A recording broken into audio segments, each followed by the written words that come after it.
ဘဝခီးကိုသွားကြတဲ့လူတွေဘာအရေးကြီးဆုံးလဲလို့မေးစိတ်ကောင်းနှလုံးကောင်းရှိဖို့ဒါကြောင့်တမိုးစတော်ဘုရားကြီးကစိတ်ထားကောင်းဖို့ပထမ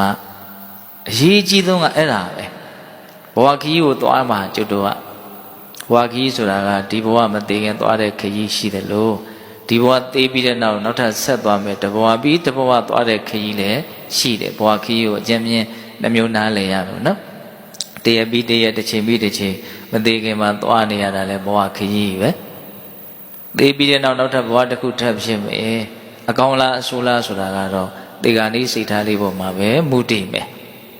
အဲ့ဒါလဲကံတရားပဲနော်မသေးခင်ကစိတ်ထားကောင်းလေးတွေနဲ့လုပ်ရကောင်းလေးတွေ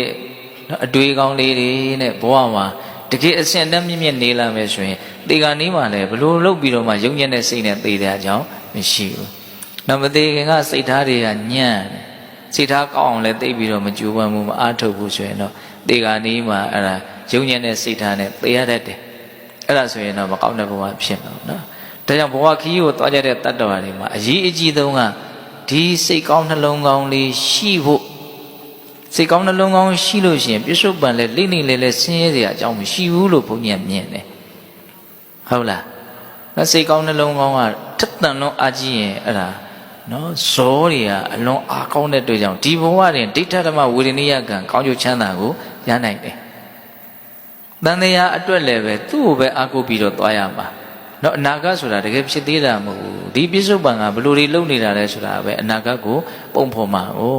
ဟုတ်တယ်မဟုတ်လား